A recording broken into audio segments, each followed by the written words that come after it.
Continuando con el tema de diabetes mellitus tipo 2, ahora vamos a abordar la segunda metodología para el abordaje dietoterapéutico que se puede tomar para esta patología. Y esta va a ser conteo de carbohidratos. Solo como de una manera de referencia, esta metodología tiene mucho tiempo.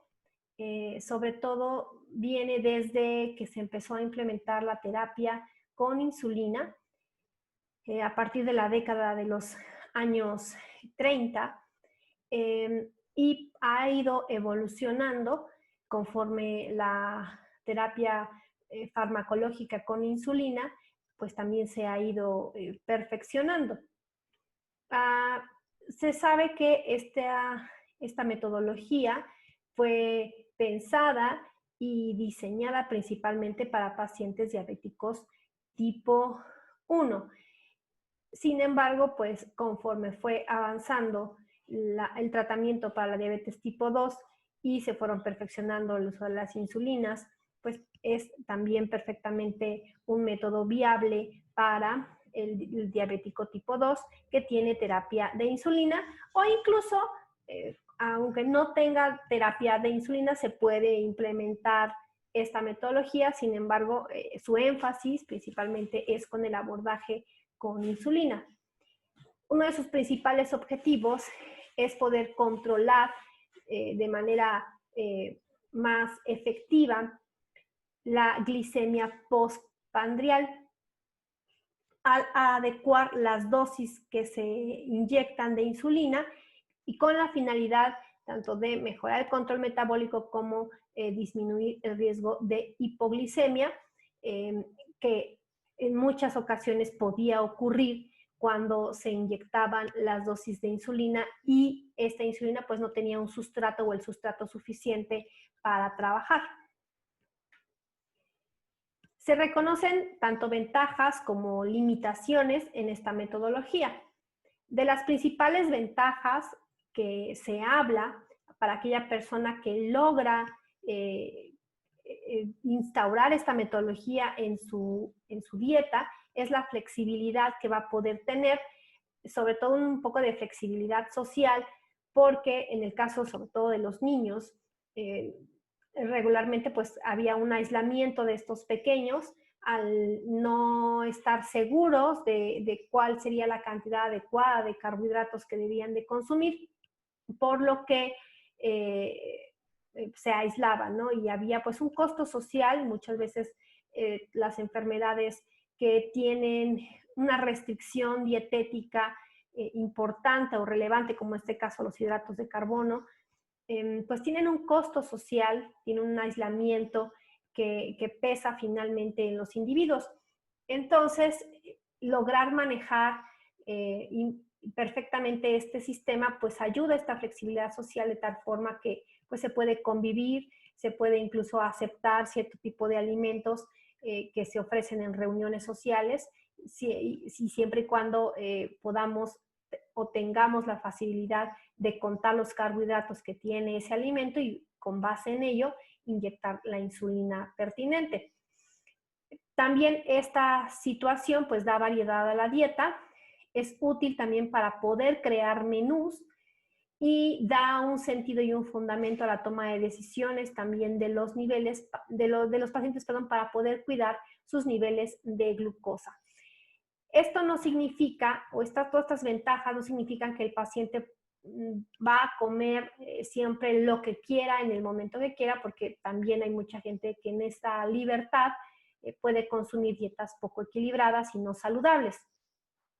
Entonces, todas estas ventajas que se mencionan van a ir o deberían de ir en el contexto de alimentación saludable, variada, completa.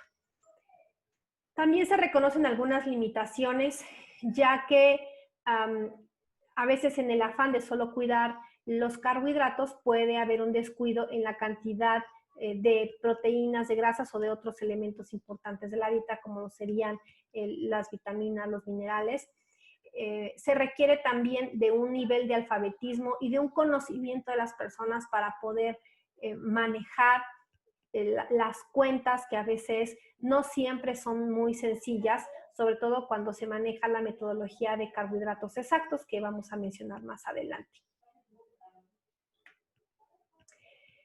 Entonces, esta metodología de conteo de carbohidratos, primero que nada, pues va a requerir estimar un requerimiento calórico. Hay diferentes recomendaciones, yo menciono aquí solo dos. En cuanto al nivel de actividad física de las personas por kilogramo de peso, estas fórmulas rápidas, que es de 25 a 30 calorías por kilogramo de peso para personas poco activas, de 30 a 40 calorías por kilogramo de peso para personas entre activas o muy activas. Y en el caso de las proteínas, hasta o con un límite, dependiendo también un poco de la literatura que a veces consultemos, pero bueno, hasta 1.2 gramos por kilogramo de peso, los lípidos entre 30 y el 40%, sobre todo porque estos van a ser los elementos o los macronutrientes que también ayudarán al control glicémico al combinarse con alimentos de diferente índice glicémico, pues recordemos que estos pueden darle velocidad de absorción o que estarán jugando con las cargas glicémicas del consumo de alimentos. También hay que definir y hay que recordar que los hidratos de carbono siempre deben de ir por abajo, los hidratos de carbono simples deben de ir por abajo del 10% del valor calórico total. La fibra se debe de procurar en un 30%, 30 gramos por día. Y también se puede utilizar el sistema de fracciones que ya revisamos la cápsula anterior. También puede ser útil para ayudar a mejorar un poco este control.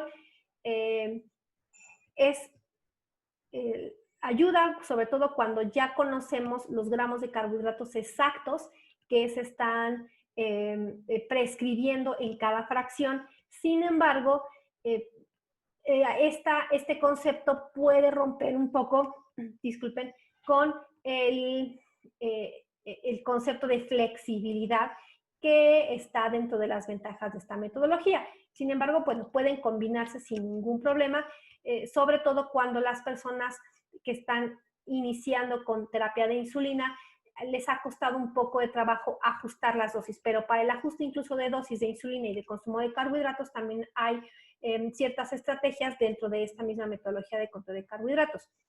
Y siempre, como ya mencioné, cuidar el aporte de vitaminas, minerales y oligoelementos.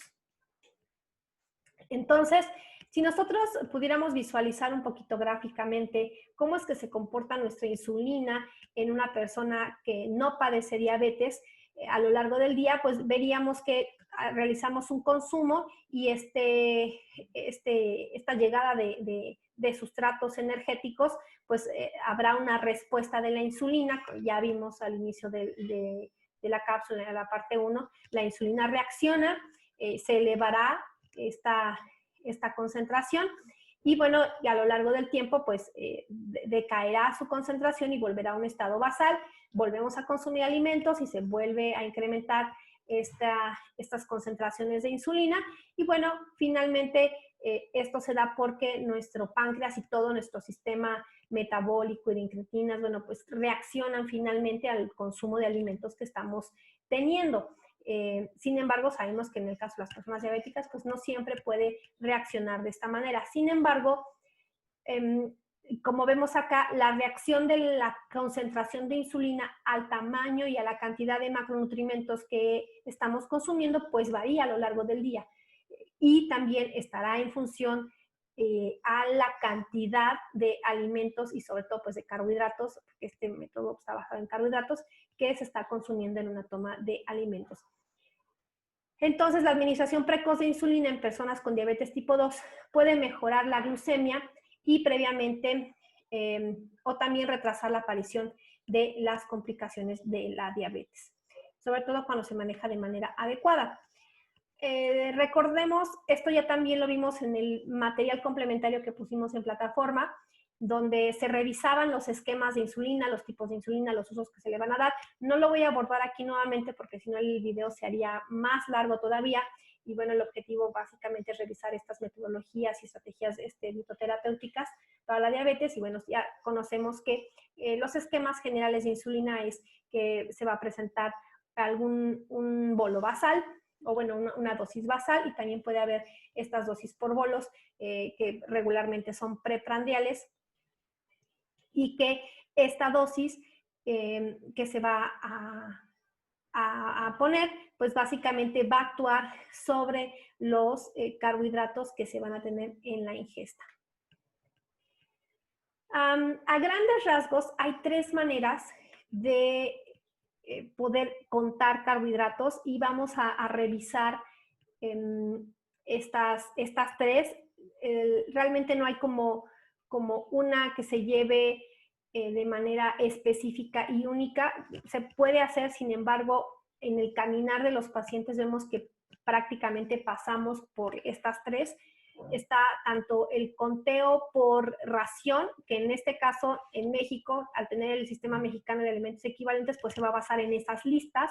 Este conteo rápido por ración, recordemos que es la tabla número 2 del sistema, en donde conocemos que un grupo de alimentos o un subgrupo de alimentos específico nos están aportando cierta cantidad de hidratos de carbono por porción. Después tenemos el sistema de cálculo con mayor precisión por carbohidratos, considerando las porciones y los gramos exactos de los alimentos que estamos consumiendo y que son fuentes de hidratos de carbono. Los marco en amarillo porque podemos ver que incluso puede haber una combinación un poco de ambos. Y tenemos también las estimaciones basadas en la experiencia, que básicamente están dadas por un sistema de corrección que también vamos a abordar un poco más adelante en la cápsula.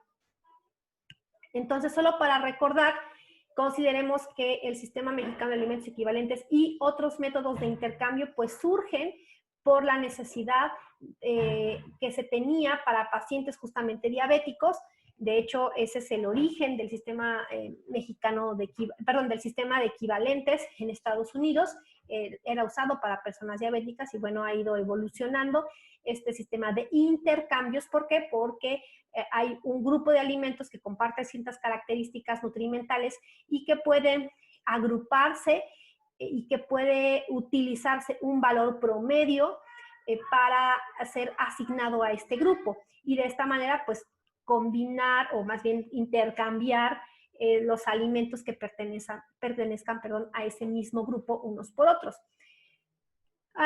En este sentido, también las listas del Sistema Mexicano de Alimentos Equivalentes pues han ido evolucionando y proporcionan información como la medida en tazas, la medida casera, la medida en gramos, el tamaño de la porción en estos gramos, y otra información como es la cantidad de nutrimentos, la cantidad de carbohidratos específicamente, así como la estimación de un índice glicémico.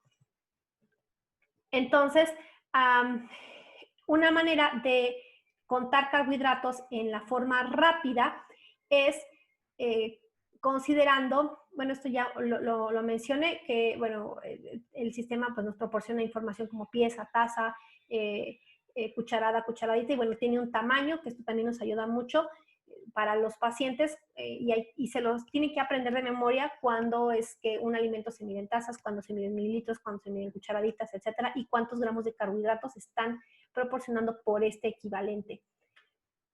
Entonces, bueno, vamos a poner un ejemplo rápido de cómo se puede utilizar el Sistema Mexicano de Alimentos Equivalentes. Ponemos aquí un ejemplo rápido de menú de 3 tiempos de comida, una lista en donde una persona desayuna papaya, desayuna jamón, desayuna pan integral, desayuna taza de leche. Ahí tenemos también una lista de comida, una lista de cena. No voy a mencionarlos todos, ahí podemos irlo visualizando conforme va avanzando la presentación. Y lo que hace el sistema rápido es considerar el promedio de carbohidratos que le es asignado a ese grupo. Por ejemplo, en el caso de la fruta, pues son 15 gramos, en el caso de los cereales son 15 gramos, en el caso de la leche, pues son 12 gramos, y así con cada uno de los alimentos. Veamos, por ejemplo, el ejemplo de la cena, son 2 rebanadas de pan, entonces son 30 gramos, una rebanada de jitomate prácticamente no aporta, no se considera, porque es una rebanada, y tenemos 2 piezas de mandarina, que serían 15 gramos. Al final, ¿qué se hace? Pues contabilizar así de manera rápida y podemos ver, como está aquí en el ejemplo, que en el desayuno tiene 42 gramos, en la comida tiene 42 gramos y en la cena tiene 45 gramos. Este sería el método rápido. ¿Por qué? Porque ya saben los pacientes que cuánta cantidad de gramos por porción, por grupo de alimento o subgrupo de alimento están aportando cada porción. Bien. Sin embargo, tenemos la otra metodología que es la de los gramos exactos. Esta es una metodología que busca ir un poco más allá de conocer el cálculo rápido y de saber que en promedio una rebanada de pan o el equivalente de tortilla me da 15 gramos de carbohidratos. Lo que es así, pesar exactamente cuánto se está consumiendo, conocer estas medidas y saber que si yo estoy consumiendo papaya, una taza y que pesa 13.5 gramos, perdón, estos son los gramos de carbohidratos, aquí, perdón, me faltó el tamaño de la porción de la papaya en general, pero supongamos que son 70 gramos de papaya y esto me aporta 13.7 gramos y un huevo con jamón no me aporta, 150 gramos el tamaño de la porción, no me estaré aportando carbohidratos, una rebanada de pan integral que según el listado o incluso la etiqueta de los alimentos me dice que pesa 54 gramos en total, pero que en aporte de carbohidratos tiene 27.2 gramos, así como la leche, pues los 11.2 gramos. Al final, al hacer la suma total de los carbohidratos, del contenido real de carbohidrato por el tamaño de la porción, me daría una suma de 57.5 gramos. Entonces yo espero que con esto vean la diferencia entre la metodología, tanto un conteo rápido como un conteo exacto. En esta metodología de conteo exacto, al paciente incluso se le tiene que enseñar a leer las etiquetas, la información nutrimental, a distinguir cuáles serían donde se reporta los carbohidratos que se consumen e incluso el tamaño de la porción que están reportando para que él pueda contar exactamente cuántos gramos de carbohidratos están consumiendo. Porque supongamos que quiere comer galletas y que el tamaño de la porción que está reportando la tabla nutrimental es de 3 galletas, pero él solo se va a comer 2. Entonces tendría que repartir esa cantidad, no sé, supongamos que reporta 30 gramos de carbohidratos 3 galletas, entonces solo se come 2, solamente estaría sumando 20 gramos a su consumo. Bueno, este es el ejemplo que les ponía, bueno, un ejemplo, ¿no? de algún alimento que sobre todo tenga más allá de carbohidratos, a veces es muy sencillo, no sé, tal vez si es una bebida o si son las galletas que puse de ejemplo, el nutrimento que resalta muchas veces son los carbohidratos. Sin embargo, hay otros alimentos que pueden estar proporcionando otras cantidades y bueno, hay que enseñarle al paciente a distinguir cuáles son los carbohidratos y que los sume de manera correcta. Así también tenemos que esta metodología puede realizar o permite realizar ajustes de las dosis prepandriales. Esto sobre todo cuando se tiene una terapia con insulina intensificada y en la cual lo que busca pues es ajustar la dosis de insulina prepandrial basada en el conteo de carbohidratos de cada comida. En este sentido, cuando se trabaja con ajustes, sí es importante trabajar con las medidas exactas de comida que se están consumiendo. Y bueno, a partir del 2011 en las guías de la ADA se reconoció la importancia o se visualizó en un buen nivel de evidencia, ahí tenía a partir de una evidencia A, que era importante hacer este ajuste de la dosis preprandial para el mejor control del glucémico. Entonces, partimos, como ya mencioné, que los carbohidratos pues van a ser el ingrediente primario con el cual esta metodología va a trabajar y que esta cantidad de carbohidratos que se van a consumir pues está afectando el requerimiento de insulina, ya sea para ajustar hacia más o hacia ajustar hacia menos incluso. Buscamos sobre todo prevenir ambas cosas. Obviamente la hipoglucemia es más peligrosa de manera aguda que una hiperglicemia, pero bueno, este sistema de ajuste nos sirve para prevenir hipoglucemias, que es prioritario, pero también para llevar un mejor control metabólico de las glicemias postprandiales. Entonces, hay que reconocer que los hidratos de carbono fijos en las comidas y colaciones deben de estar respetando incluso ciertos horarios.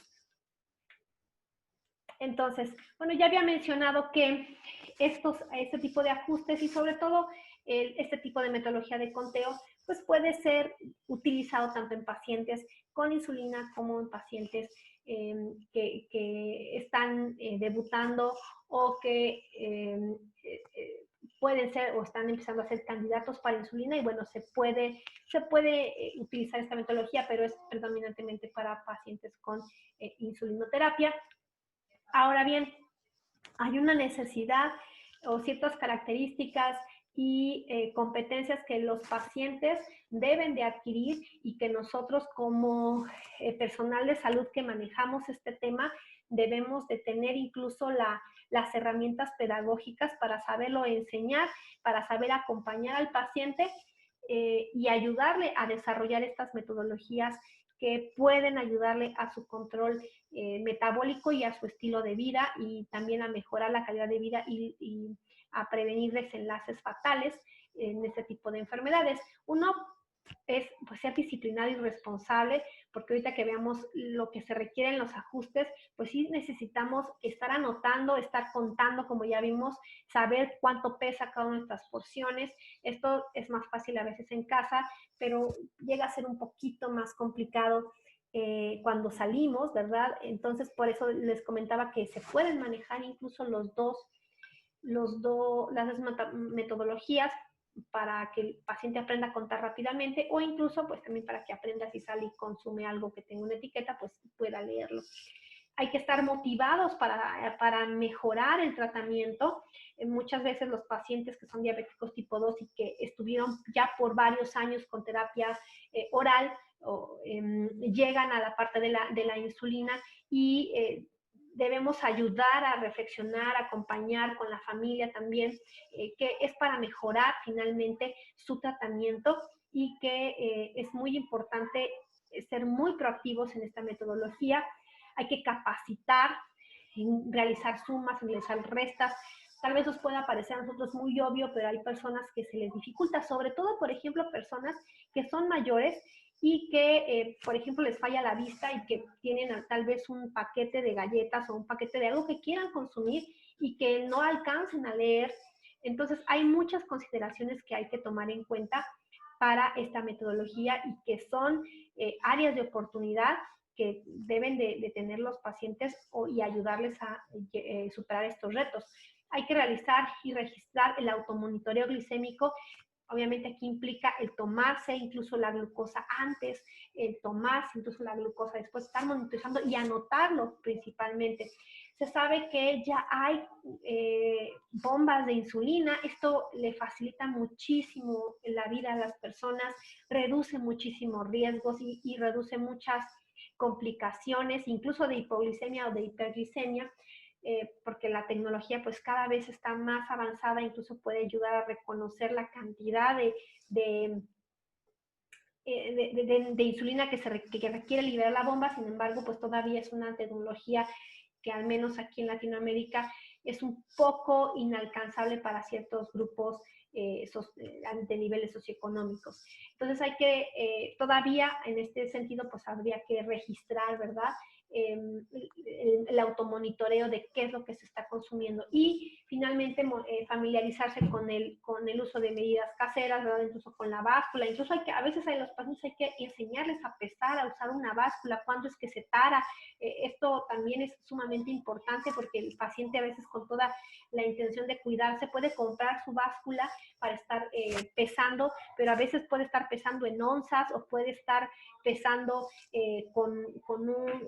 no se dio cuenta y se quedó la base de la tara. Entonces, esos son errores que hay que enseñarle al paciente a superar para que no ocurran este tipo de errores, porque imagínense que pesa menos el carbohidrato y se inyecta cierta cantidad de insulina y pues cae en hipoglucemia. Entonces, bueno, hay que evitar ese tipo de errores y hay que, como les decía, a enseñarles con mucha paciencia, pues a aprender a leer etiquetas.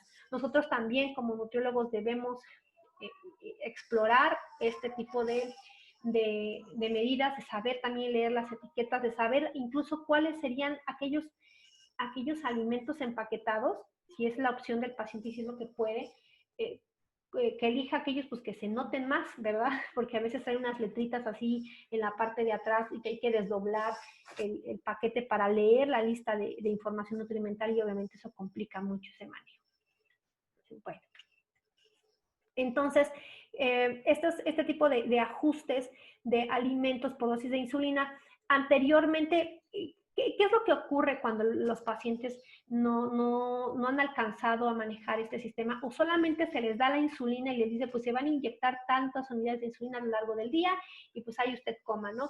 Lo que pasaba es que justamente lo que intenta visualizar esta gráfica es que a veces son pacientes que desayunan un café, y con leche y se inyectan cierta dosis de insulina, o se inyectaban, entonces caían en hipoglicemia y entonces llegaban a la hora de la comida y consumían pues cierto tipo de alimentos, más o menos ahí se sentían bien, ahí la llevaban y en la noche pues comían una cantidad más fuerte de alimentos porque a veces ese es su hábito o esa era su manera de comer culturalmente, etcétera. Bueno, lo que se busca en el caso del control de carbohidratos es mantener estable estas dosis de insulina y también ajustar las dosis de las insulinas rápidas principalmente para que alcancen a metabolizar, alcancen digamos, a trabajar con el sustrato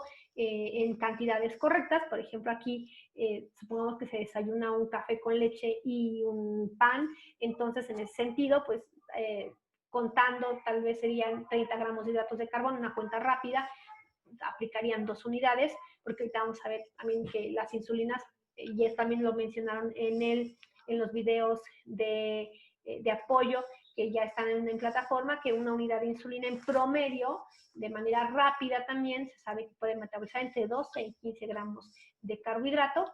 Pero bueno, volvamos aquí, tenemos entonces hidratos de carbono 45 gramos a 3 unidades de insulina, hidratos de carbono en esta toma, y acá, por ejemplo, en la tercera toma, pues tal vez se toma un café con pan nuevamente, y aquí el café solamente fue sin azúcar y la rebanada de pan son 15 gramos, una unidad, y finalmente en la cena, al contar la cantidad de alimentos que se tiene, fueron 21 gramos de carbohidratos y entonces corresponderían 1.5 unidades, y de esta manera, al conocer pues cuántos carbohidratos voy a consumir, pues va a ser la dosis de insulina que me voy inyectando para que esta sea exacta, por llamarlo de una manera, y pueda trabajar disminuyendo los riesgos de hipoglicemia y mejorando el control metabólico. Entonces, como les comentaba, hay una manera, la metodología estándar del conteo de carbohidratos me dice que regularmente la insulina puede metabolizar una unidad, metaboliza 15 gramos de hidratos de carbono, y entonces el rango aceptable que pudiera estar metabolizando o alcanzando a trabajar esta unidad de insulina puede ser de 8 a 22, en el caso de 30, que si fueran, por ejemplo, 2 unidades de intercambio, que fueran 30 gramos de carbohidratos, 23 a 37, y así sucesivamente. Esto, como les comentaba, bajo la metodología de conteo rápido, ¿verdad? Porque reconociendo que tal vez está consumiendo un sándwich de jamón con mayonesa, entonces lo que yo voy a contabilizar son las 2 rebanadas de jamón, perdón, las 2 rebanadas de pan, y en este sentido serían 15 gramos por cada rebanada, porque es el equivalente, una rebanada son 15 gramos, 2 equivalentes de pan serían 30 gramos, entonces estaría metabolizando estos 30 gramos y estaría utilizando 2 unidades de insulina.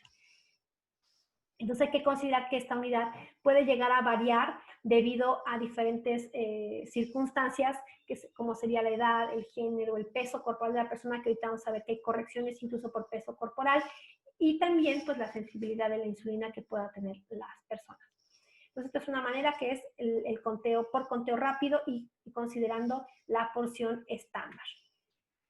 Ahora bien, ya de manera más precisa y más personalizada, pues la dosis de insulina que considera el médico que la persona pueda consumir. Regularmente se calcula por gramos por kilogramo de peso.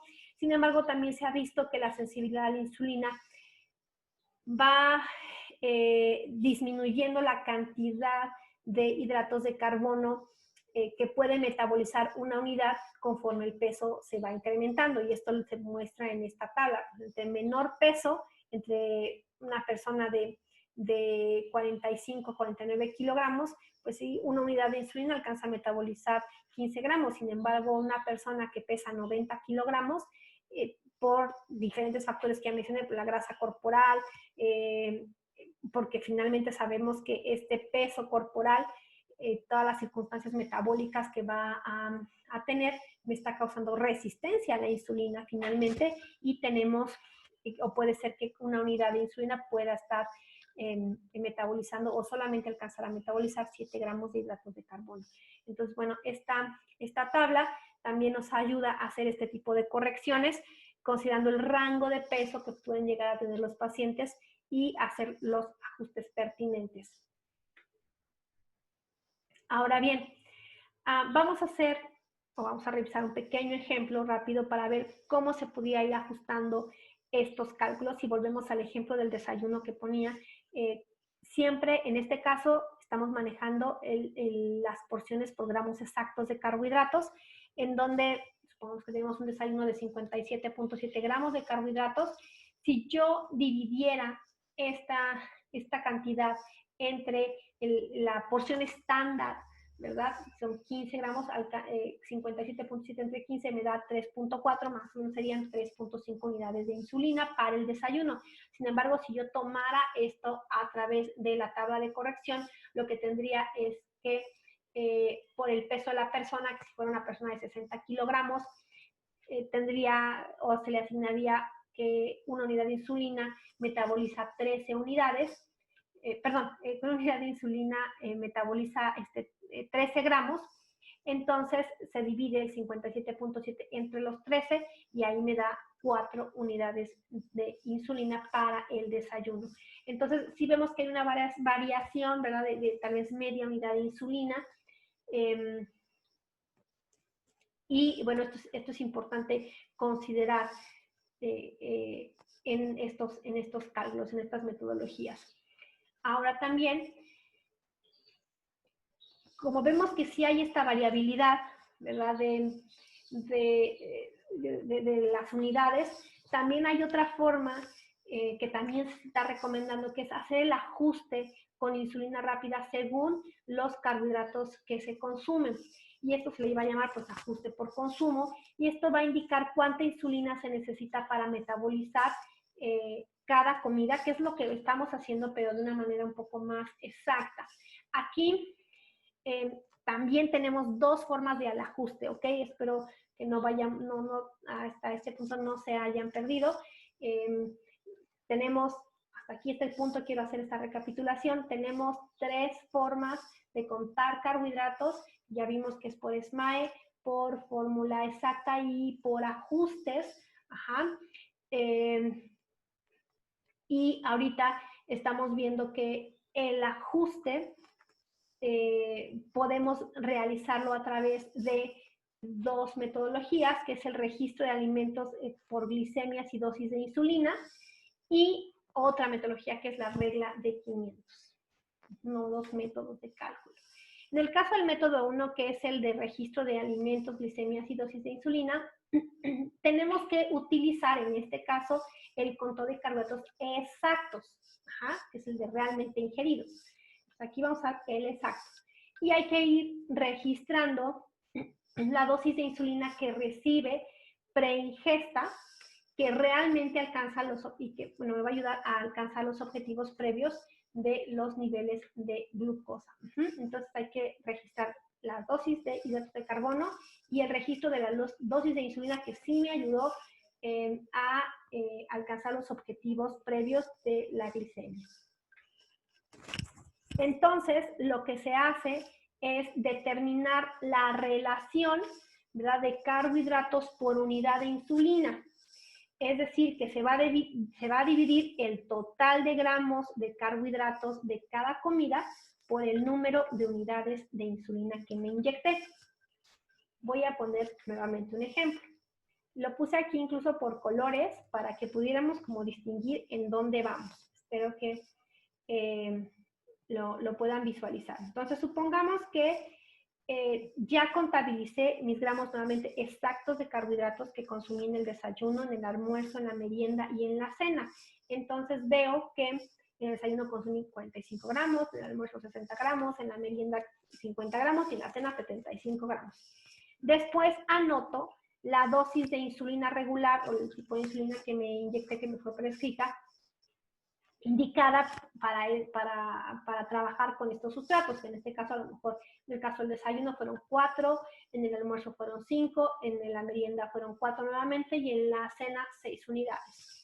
Entonces, para yo obtener este indicador, lo que debo hacer es primero, pues sumar, ¿verdad? Sumar, ¿qué sumo? Voy a dividir. En el caso del desayuno, divido los gramos de carbohidratos entre las unidades de insulina. Aquí obtengo 11.2. Los gramos de carbohidratos en el almuerzo. Y aquí obtengo, entre las unidades de insulina, y obtengo 60 entre 5, 12. 50 entre 4, 12.5. 75 entre 6, 12.5. Al final, esta relación, pues sería... En el caso del desayuno tendría 11.2, 12, voy acá, 12.5 y 12.5. Y en total me va a dar 48.2 y se va a dividir por el número de comidas que consumí. En este caso pues fueron 4, desayuno, comida, cena. Y esto me da un ajuste hacia una estimación de que en promedio estoy metabolizando o estoy utilizando 12 gramos de carbohidratos por unidad de insulina que me estoy inyectando. Es otra metodología de ajuste. De esta manera, pues yo puedo conocer, voy a regresar aquí, puedo conocer, es importante que cada paciente conozca cuál es la relación de carbohidratos por unidad de insulina que estoy manejando de manera personal. Bueno. También tenemos esta otra regla que sirve para hacer lo que se hizo anteriormente, es decir, para determinar la relación de gramos de carbohidratos por gramo de insulina, que es de la regla del 500. Aquí lo que se hace es que la cantidad de carbohidratos, nuevamente vamos a saber cuál es esta determinación, cuántos gramos de carbohidratos estoy consumiendo. Esto lo hace bajo una constante que es el número 500 y lo que debo de conocer son las dosis totales de insulina que estoy consumiendo, que en este caso, bueno, por un ejemplo, supongamos un paciente que se le prescribe 36 unidades de insulina y lo que hago es dividir 500 entre 36 y obtengo 13.8, de tal manera que la relación para esa persona, en este caso sería 14 gramos por cada unidad de insulina. Para esta metodología de 500, obviamente, el cálculo de las unidades totales de insulina por día tienen que estar bien hechas para que, obviamente ya sea por su kilogramo de peso, como la determine el médico, para que esta relación pues se cumpla, ¿verdad? Porque pues si a veces se prescriben las unidades de insulina así como, pues póngase tantas, no conocen ni el peso del paciente, etcétera. Bueno, incluso hay metodologías para ir ajustando, y vamos a ver una, si me inyecto más o si me inyecto menos insulina. Ok, entonces, estas son las maneras de ir corrigiendo y de ir conociendo cuántas unidades de insulina metabolizan cuántos gramos de carbohidratos de una manera más personal. Ahora también se pueden hacer correcciones de los valores de glicemia pre-ingesta. Esto esto se le va a conocer factor de sensibilidad a la insulina. Y la sensibilidad de la insulina pues puede estar influenciada por diferentes factores. Pero este factor de sensibilidad de la insulina lo que me va a ayudar es un método para calcular la insulina que se necesita para que la glucosa preingesta vuelva a los parámetros normales. En este caso, en este caso que estoy comentando, servirá para que la glicemia vuelva a los valores normales o pueda yo lograr alcanzar los valores que requiero, que son mis valores meta. Aquí tendríamos entonces que la cantidad de glucosa es reducida por unidad de insulina rápida o regular. Y aquí tenemos nuevamente algunas constantes que se manejan para ese tipo de insulinas. En el caso de, para corregir la sensibilidad de la insulina con las insulinas ultra rápidas, el factor es 1800 y en el caso de las insulinas regulares, el factor de corrección es 1500. Entonces lo que hago es dividir 1800 entre el total de la insulina diaria prescrita. Comentando, ¿no? Que esto es para insulinas ultra rápidas y 1500 para la insulina regular. Entonces, supongamos que tenemos una dosis total calculada de insulina de 42 unidades y entonces las vamos a dividir 1800 entre 42, me da 43.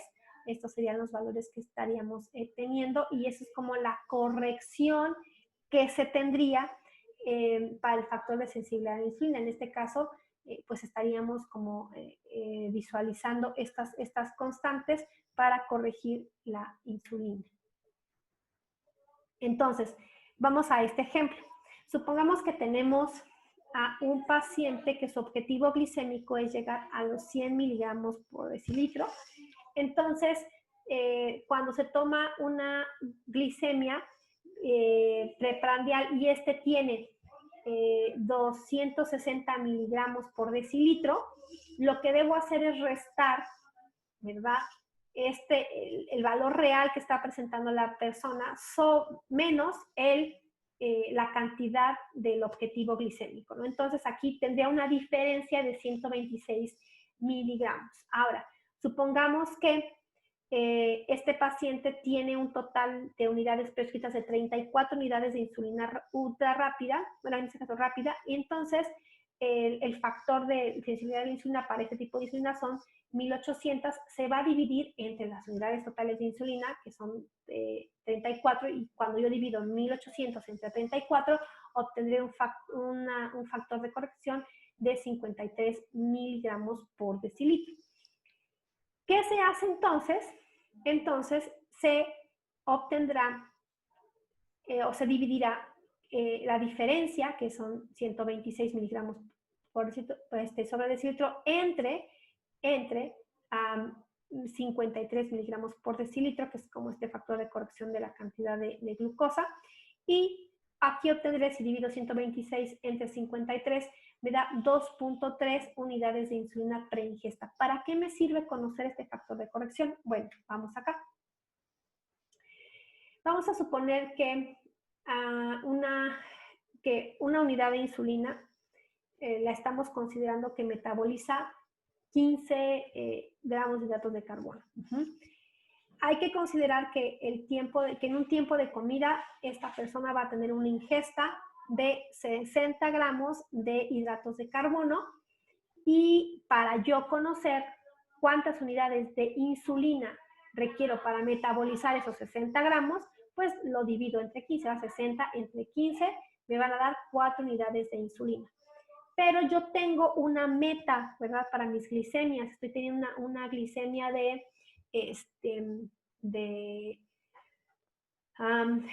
dijimos? De 226, y yo quiero llegar a 100, entonces lo que hago es esta corrección.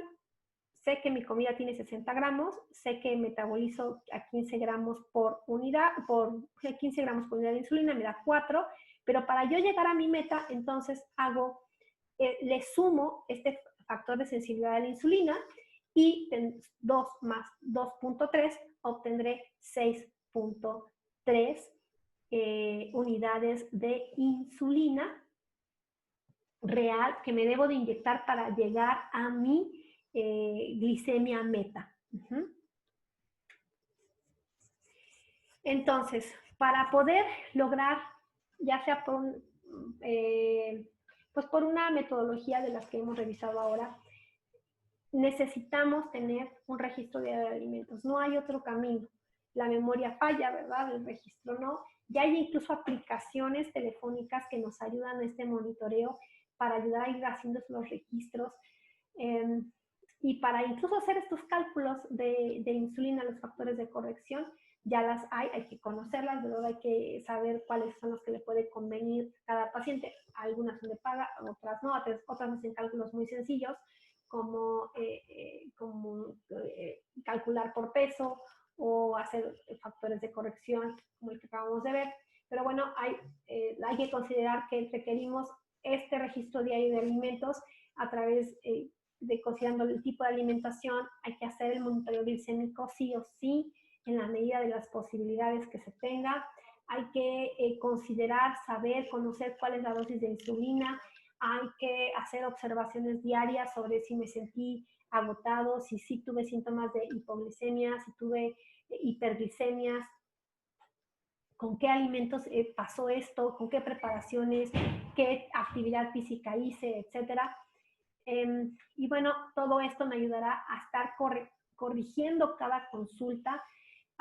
Y bueno, los pacientes, cuando están motivados, aprenden y ellos van haciendo estas correcciones y ellos van conociendo cuáles son sus posibilidades, cómo pueden ir corrigiendo, y esto obviamente a lo largo del tiempo les puede brindar autonomía, sobre todo a aquellos pacientes que son diabéticos tipo 1.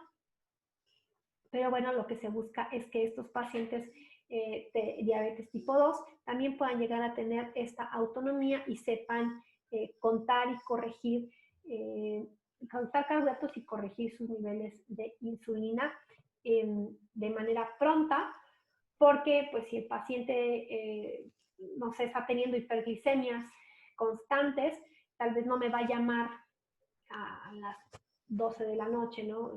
Para que yo le haga la corrección, ¿no? Los pacientes van aprendiendo a hacer ese tipo de correcciones, ¿no? Nosotros nos vamos haciendo solamente un apoyo. Bien.